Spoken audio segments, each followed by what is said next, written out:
Hey, what's up, everybody? This is Chris from the Daily Audible here with my first ever college football video. For those of you who aren't familiar with me, I cover college football, NFL, and NBA on the Daily Audible. I give out free FanDuel lineups, FanDuel advice, lineup advice, stuff like that at thedailyaudible.com. For those of you that haven't seen my lineup this week, here it is. These are my three lineups. I try and give you an early, all day, and late. Last week, for whatever reason, FanDuel didn't have a all day setup, so we had early, all day, and late games only. But this week in the early set, I went with Kenny Hill. He should put up numbers just as big as the guys that are 10K plus like Dak Prescott. But he's only going to cost you $8,500 because he's had a couple off weeks. A&M can't really run the ball, and we know they're going to crush Louisiana Monroe, so he's a safe play. If you're going to target him with a receiver, I like Josh Reynolds. Speedy Noyle should be fine. Malcolm Kennedy's coming off an injury, so I probably wouldn't use him, but Reynolds is a big play guy who scored in every game this year except for one for the Aggies, so... At tight end, I'll go to tight end next just to get it out of the way. I think you either have to pay for EJ Bibbs or take a $3,000 gamble on one of the other tight ends. You're not going to get consistent production out of any of the tight ends on FanDuel. Let's real quick peek at who's available here.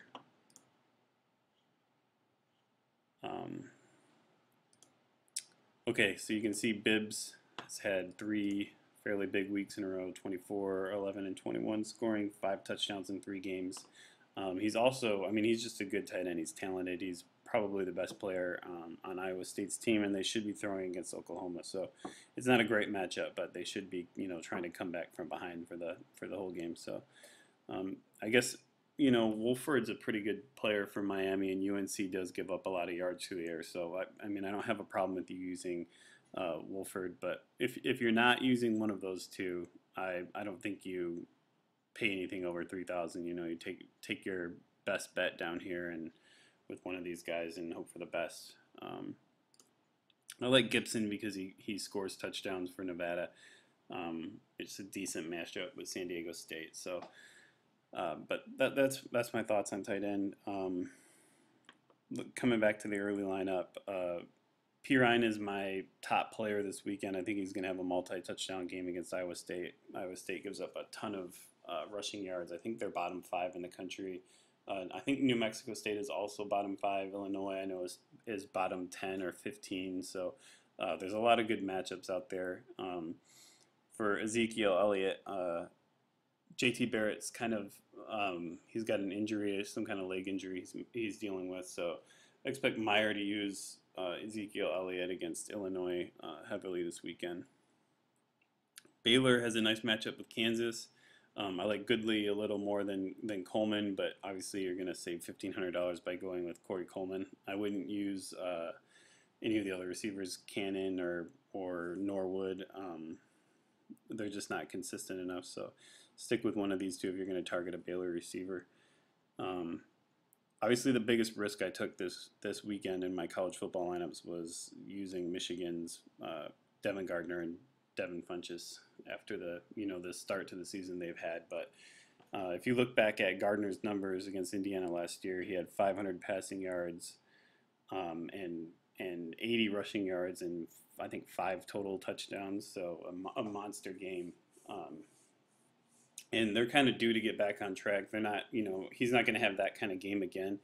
But I expect him to have a solid game, and he's only $6,000. So you're able to put that money into Goodley and upgrading to get Bibbs, and then Cam Worthy's solid. He's been putting up really good numbers for East Carolina, and then overall, there's no weakness in this lineup, so it should be a pretty safe lineup because I don't see Indiana. Michigan's offense has been bad, but they should get back on track against Indiana. In the night lineup, I did spend a little more on Dak Prescott in this lineup, but I think using Treyas here definitely saved us some money. A lot of guys are going to be using D Hart, but if you look at when the two of them are both healthy, it's a direct 50-50 split basically in carries. San Jose State's a terrible run defense, so they're both really good plays, but you're going to be able to save, I think, 2,600, something like that, by using Trace instead of D. Let me see. Colorado State is in this set of games here. No, I got to go to the evening.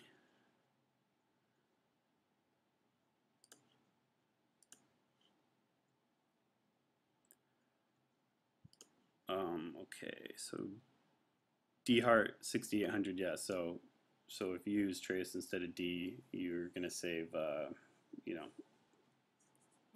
$1,900. So that's and that gives you space to get Vaughn. He had a huge week last week. Let's take a quick look at his numbers last week. 220 220 yards and 2 touchdowns. And he's done it in the past. He's able to do that. And Vanderbilt's obviously one of the worst college football teams out there right now. So he should have another big game. Lucky Whitehead gets targeted a ton for Florida Atlantic. UAB got crushed by Arkansas last week, and I think Florida Atlantic is favored in this game. So Whitehead's a nice play. Caleb Jones, Arizona's been throwing it a ton. He's been putting up good numbers, and actually UCLA struggles against the pass. So pretty safe play to use Caleb Jones for the Wildcats. He should have a ton of targets and have a nice game this weekend. So, all right, so what I do is I'll take those 3 lineups. I have them already set in here, so I don't have to go through and set them. But I'll go through the lobby and evenly get into $1, $2, and $5 50/50s using those lineups. So, I created this account for a video earlier this year, but I reloaded it with $100, and what I'll do is go through and put right around $33 into late lineups, 33 into all day, and 33 into early, and then next week we'll recap how these 3 lineups did and take a look at what the account did for the week, and then we'll do it all over again next week. So for those of you that aren't familiar with my strategy on FanDuel, I like to target $1, $2, and $5 50/50s. I think they're the easiest to win. So I try and use up as much of the account as I can in cash-only games, $1, $2, $5 50/50s, avoiding the higher dollar 50/50s. I don't play in any tournaments in these videos. I don't think that new players should be playing in tournaments. The odds are 16 to 20% in most of these that you finish in the money, and that's not very good. Same thing with head-to-head.